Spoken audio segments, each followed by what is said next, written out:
Red Fox kept quiet for 30 years, but in 1991, just months before his death, he finally spoke about Nancy Kulp. The Beverly Hillbillies star and the Sanford and Son legend had a secret that Hollywood buried deep. It happened in 1968 at a Vegas hotel. Both were at their peak. What started as a chance meeting turned into something nobody expected. Foxx's confession shocked everyone who heard it. The tape stayed hidden until now. What he revealed about that night changes everything we thought we knew. Red Foxx was born on December 9, 1922, in St. Louis, Missouri. His real name was John Elroy Sanford. From the moment he entered the world, life was hard. His family was so poor that, as a child, he would dig through trash cans looking for food. This wasn't just once in a while, it happened often. Hunger was a daily battle. Sometimes he didn't eat for days. The Great Depression hit in 1929, making things even worse for black families like his. His mother, Mary Hughes, did all she could. She worked several jobs, but it was never enough.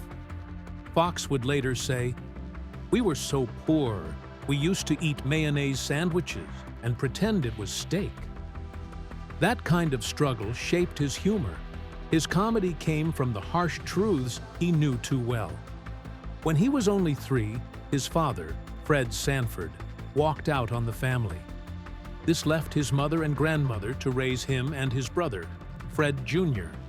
His mother was part Seminole. She worked hard, cleaning houses and doing whatever it took to keep them going.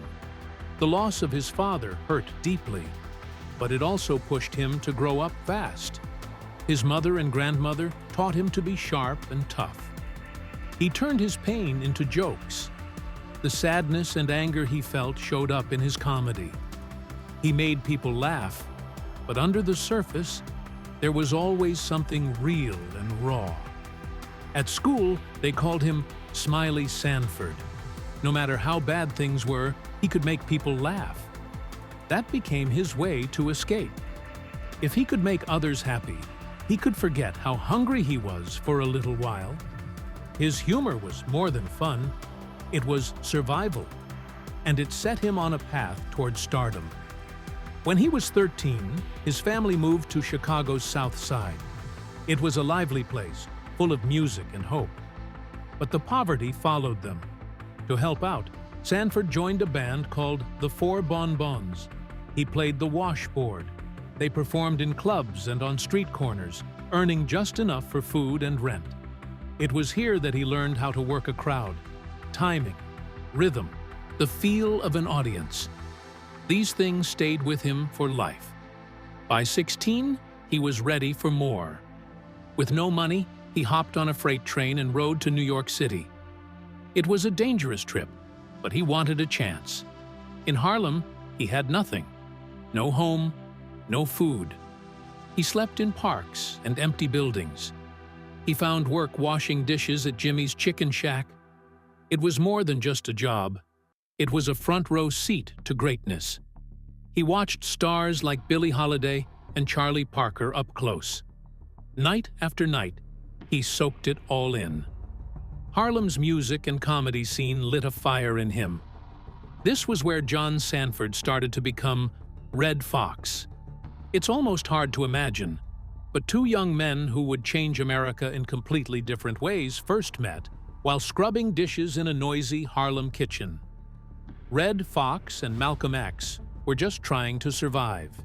They worked at Jimmy's Chicken Shack in the 1940s. The pay was low, the work was rough, but somehow they found friendship in all that mess. Malcolm would later call Red the funniest dishwasher on this earth. That was no small praise coming from a man who rarely joked. The two young men shared more than work. Both had reddish hair that made them stand out in Harlem's streets. People called them Chicago Red and Detroit Red, nicknames that tied them to their hometowns and their fiery hair. Together they hustled, joked, and stuck by each other's side. Red trusted Malcolm more than anyone. They even dressed the same in bright zoot suits, always looking sharp despite their struggles. Life was tough, and sometimes they had nowhere to sleep. When that happened, they climbed to the rooftop of 707 St. Nicholas Avenue. There, hundreds of pounds of old newspapers became their bed. Red used to say those papers kept them warmer than anything else. Nights on that rooftop weren't just about staying warm. They were about survival, loyalty, and sharing the dream of a better future. Together, they faced the dangers of Harlem's streets. If one got into a fight, the other was there without question. Those experiences shaped Red's humor. He learned early how to use jokes to survive, to connect, and to challenge a world that didn't care about young black men like them. That raw, street humor became the heart of Red's comedy. It was sharp, honest, and often shocking. He didn't hide from tough subjects like race or injustice. Instead, he made people laugh at them, hoping that maybe laughter could lead to change. He once said, "If I can get you to laugh at it, maybe you can deal with it." That fearless style started in those Harlem days, with Malcolm by his side, and it stayed with him all his life.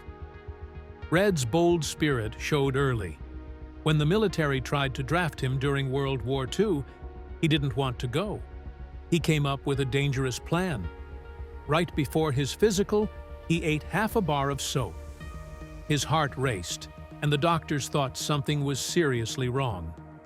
They rejected him on the spot. It was risky, but it worked. That act of defiance was just the start of the boundary-pushing choices that would define him.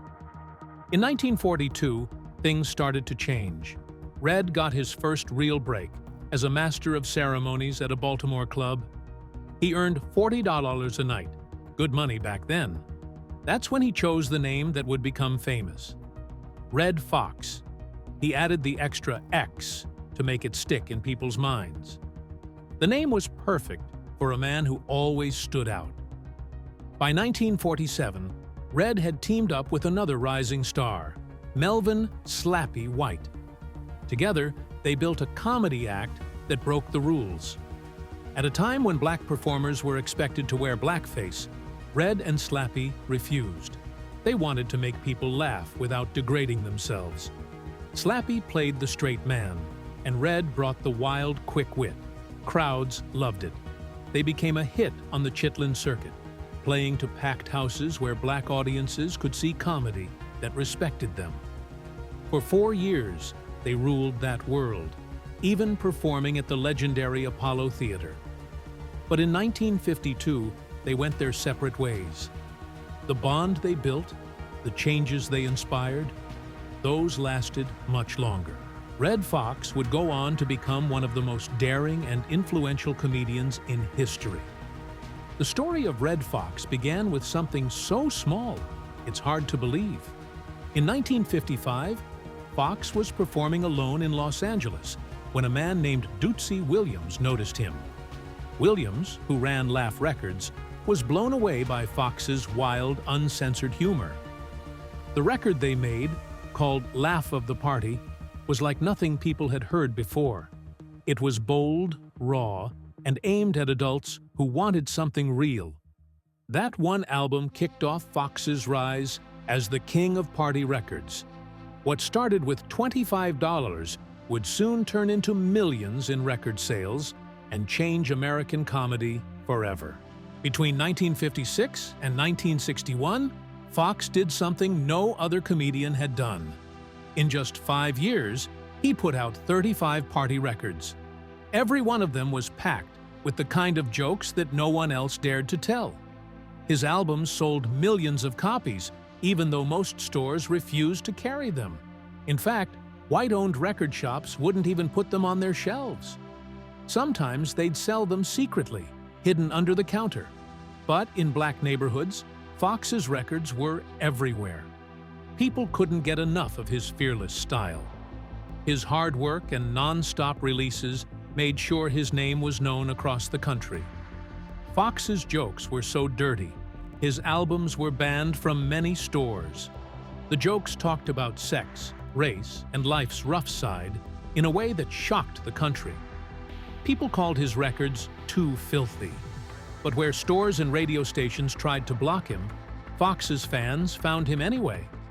His records sold fast in places where people wanted comedy that told the truth about the world. His albums filled houses, clubs, and parties. People wanted to hear someone who wasn't afraid to say what they were really thinking. What made Foxx's comedy hit so hard wasn't just the sex jokes. He spoke the truth about race, poverty, and unfairness. He joked about things others wouldn't dare to mention. His words were sharp, funny, and honest. His style helped shape the future of comedy. Legends like Richard Pryor and Eddie Murphy looked up to him. They saw that Foxx didn't hold back, and they wanted to follow his lead. Pryor said Foxx's boldness helped him find his own voice. Through Foxx, comedians learned they could use humor to fight back against injustice and speak their minds. As his fame grew, Foxx opened his own nightclub in Los Angeles. It became a place where young black comedians could grow and take chances. Big names like Bill Cosby, Flip Wilson, and Richard Pryor performed there almost every night. Pryor said Foxx gave him the push he needed to be himself on stage. That club wasn't just a business for Foxx. It was a home for comics who wanted to break the rules and change comedy. Red Fox's rise in the 1960s was something no one could ignore. In 1964, he made history when he became the first black comedian to headline a show on the Las Vegas Strip. At a time when black performers were often forced to enter through back doors or play in small clubs for black audiences only, Foxx stood under the bright lights at the Samoa Room at the Castaways. The city was still marked by deep segregation, but Foxx's act drew in packed crowds of both black and white fans. By 1972, he was sharing the stage with legends like B.B. King and Ike and Tina Turner at the International Hotel's Casino Theater. He didn't just perform, he transformed Las Vegas. His talent was so powerful that when Aretha Franklin failed to show up for a gig, Foxx took over with a 2-hour set. That night, he walked away with a record-breaking contract worth $960,000, a staggering amount for that time. He became a symbol of change, forcing a city known for division to open its doors a little wider. His Vegas success gave him more than fame. It gave him the chance to lift others. With the money he earned, Foxx opened the Red Fox Club at 339 North La Cienega Boulevard in Los Angeles. This was more than just another nightclub. It was a place where black comedians could finally take the stage without fear of being silenced. The club became famous for giving a start to future stars, like Richard Pryor and LaWanda Page. Pryor would later say that performing at Foxx's club was key to becoming the legend he was meant to be. The club was known for comedy that didn't hold back. It gave a voice to those who had been told to stay quiet, and it helped shape modern stand-up comedy as we know it. In December 1970, Foxx recorded Craps After Hours at his club. This album was raw and fearless. It touched on topics like race, sex, and politics, the kind of material that radio stations refused to play. But that didn't stop people from buying it. The album sold millions of copies and earned Foxx the title King of the Party Records. His boldness inspired a new generation of comics. Richard Pryor himself followed Foxx's path, recording his own groundbreaking album at the same club. Foxx proved that comedy could be more than jokes. It could speak the truth and challenge the world. In 1970, Foxx appeared in the film Cotton Comes to Harlem as Uncle Bud. His role wasn't big, but it was unforgettable. The film helped launch the blaxploitation genre and gave black actors a new place in Hollywood. Foxx's performance caught the eye of TV producers Norman Lear and Bud Yorkin. They saw in him the perfect star for a new show they were creating. In 1972, Sanford and Son hit the airwaves. and Foxx became a household name.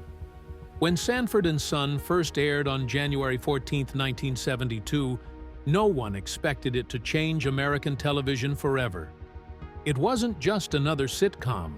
It was like a lightning bolt. NBC had taken the hit British show Steptoe and Son and turned it into something bold and new. People compared it to All in the Family because both shows dared to talk about things other sitcoms avoided. What shocked everyone most was the time slot. Friday nights were known as the death slot for new shows. But Sanford and Son didn't die. It thrived. In its first season, it became the sixth highest-rated show, with over 15.6 million households watching. That was huge for a brand-new series. The humor was sharp. It tackled real issues, even using the N-word in early episodes, a choice so controversial that reruns later cut those parts out. The magic came from Red Foxx and Demond Wilson. As Fred and Lamont Sanford, their arguments and affection felt real. The show opened the door for future black-led sitcoms. From the start, it was a hit. Fred Sanford wasn't just a name on the show. Red Foxx, born John Elroy Sanford, chose that name for a reason. His real-life brother was named Fred Sanford. Fox's father had abandoned the family, and his brother died young. Instead of hiding from that pain, Foxx turned it into comedy. The character of Fred Sanford, a grumpy old junk dealer who had lost his wife, was full of real emotion. His sharp jokes and wild schemes weren't just funny. They showed the struggle and hope of working-class black families. Foxx used his own life to create a character that millions loved. The success was stunning. In its first season, Sanford and Son had a Nielsen rating of 25.2. At its peak, nearly 20.3 million households tuned in. Red Foxx won a Golden Globe in 1973 for Best Actor in a Television Series, Musical, or Comedy. It was one of the first times a black actor got that kind of honor for leading a sitcom. The show proved that stories about black families could not only work on television, they could dominate. One of Fred Sanford's most famous jokes was his fake heart attacks. Whenever he wanted to avoid something, he'd clutch his chest and shout, "This is the big one! I'm coming, Elizabeth!" It became legendary. But in 1991, that joke turned tragic. While filming The Royal Family, Red Foxx suffered a real heart attack. At first, people thought he was joking. By the time they realized it was real, it was too late. He died soon after. His famous gag had eerily predicted his own end. Red Foxx also used his fame to help others. He hired his friends, like Slappy White and LaWanda Page. LaWanda Page, who played Aunt Esther, almost got fired because she wasn't an experienced actress. Foxx stood by her. He threatened to quit unless she stayed. He helped her practice until she became a star of the show. Slappy White also got his chance. Thanks to Foxx, Sanford and Son helped launch the careers of many black performers. Behind the scenes, things weren't always smooth. Foxx was frustrated. The show was about black life, but most of the writers and producers were white. Foxx fought for more black voices in the writers' room. He argued that without them, the show couldn't truly reflect black culture. He didn't want fake stories or forced jokes. He wanted the show to feel real. He and Demond Wilson often worked with writers to get the details right. This fight for authenticity was rare in the 1970s, but it came at a price. The tension behind the scenes grew. The show stayed popular, but the battles wore everyone down. Producers got tired of the arguments. Foxx wanted more creative control and higher pay. By 1977, things fell apart. Foxx left after a major contract dispute. He had demanded $25,000 per episode and 25% of the profits. NBC wouldn't agree, so Foxx took a deal from ABC. He got his own show, The Red Foxx Comedy Hour, and finally got the control he wanted. Demond Wilson soon left too. Sanford and Son was over. The end of Sanford and Son marked the end of a powerful moment in television history. The show ran for 6 seasons, from January 14, 1972 to March 25, 1977. It had finished in the top 10 5 times. It had opened doors for other black-led shows like Good Times and The Jeffersons. Foxx's fight for fairness and real representation cost him in the short run. Red Fox's life was as dramatic offstage as it was on screen. His journey through love, money, and ruin felt like something out of a movie. He married 4 times over more than 40 years. In 1948, he married Evelyn Killebrew. That marriage lasted just 3 years, ending in 1951. Then came Betty Jean Harris in 1956.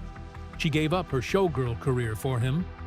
Their marriage lasted nearly 19 years. Foxx adopted her daughter, DeBrassa, and Betty managed his business, even a chain of record stores. But by 1974, their bond fell apart. Infidelity and fame's pressures tore them apart. The divorce cost him more than $150,000 in legal fees. He was ordered to pay $10,000 a month in support. That would be over $60,000 a month today. On top of that, Betty had to return $110,000 she took from their accounts. After that bitter split, Foxx married again. On New Year's Eve 1976, he wed Joy Yun-Chi Chung, a Korean cocktail waitress 20 years younger. They divorced in 1981. Joy claimed cruelty and emotional abuse. Foxx paid her $300,000 and $2,500 each month while the case dragged on. After saying he'd never marry again, he tied the knot a final time. In July 1991, he married Ka Ho Cho in Las Vegas. He said she stuck by him when he was broke, saying, "She saw me with a nickel, and hopefully she will see me with $1. I'll give her 75 cents of it." Family life brought more heartbreak. Foxx had been close to his adopted daughter, DeBrassa. But after the divorce from Betty, that bond crumbled too. When DeBrassa married in 1975, Foxx wasn't there. His name wasn't even on the wedding invites. The rift was deep, and the absence said it all. Behind the jokes and success, his marriages were filled with betrayal, fights, and money troubles. The cheating, the court battles, the restraining orders. It was a storm that never stopped. Foxx's fortune, at one point millions a year, slipped through his fingers. Lavish spending and divorce costs buried him in debt. Yet, in 1989, he said, "My wives have been my best friends. They've been there for me through thick and thin." The words sounded sweet, but they clashed with the reality of lawsuits and heartbreak. By 1989, his troubles reached a terrible peak. That November, TV crews showed the world a shocking scene. Foxx, now 67, stood outside his Las Vegas home in his underwear. IRS agents seized his property live on air. They took his 1927 Model T Ford, his records, his ukulele, his Uzi, furniture, a gold watch from Elvis, even the ID bracelet on his wrist. More than 300 items vanished that day. His tax debt had grown to $996,630, close to $2.5 million today. The raid was brutal. The IRS left him stripped of nearly everything. Foxx had filed for bankruptcy in 1983, already drowning in $1.6 million of IRS debt. He owed another $800,000 to other creditors. But the spending didn't stop. The debts only got worse. Friends said the man, once full of laughter, turned bitter. He blamed the government, racism, and the industry. He felt abandoned by the people he had helped, but he rarely blamed himself. Red Fox's final day felt like a scene straight out of one of his shows. It was October 11, 1991. He was at Paramount Studios in Hollywood, rehearsing for the CBS sitcom The Royal Family. It was just another afternoon, or so it seemed. Around 4 p.m., as he was in the middle of a scene with Della Reese, Foxx suddenly fell to the floor. At first, no one panicked. The cast and crew thought he was doing what he had done so many times on Sanford and Son. They expected him to spring back up, laughing at their reactions. But this time, he didn't move. For years, people had laughed as Fred Sanford clutched his chest and cried out, "Elizabeth, I'm coming to join you." It was a running joke that had made Foxx a star. But now, the joke had turned real. Della Reese rushed to his side, still unsure if this was part of the act. Only when Foxx stayed down did the awful truth hit everyone. Paramedics arrived and raced him to Queen of Angels Hollywood Presbyterian Medical Center. Despite everything they tried, they couldn't save him. At 7:45 p.m., Red Fox was gone. He was 68. What made it all so cruel was the irony. The heart attack that had been his trademark gag was the very thing that took his life. The same chest clutching, the same collapse, except this time, there was no getting up. It left his friends, his co-stars, and his fans shaken. The man who had made millions laugh with fake heart attacks had died from a real one. But the heartbreak didn't end there. Foxx had earned a fortune at his peak. During Sanford and Son, he made as much as $250,000 for every single episode. That was a staggering sum in the 1970s. Yet when he died, he had nothing left.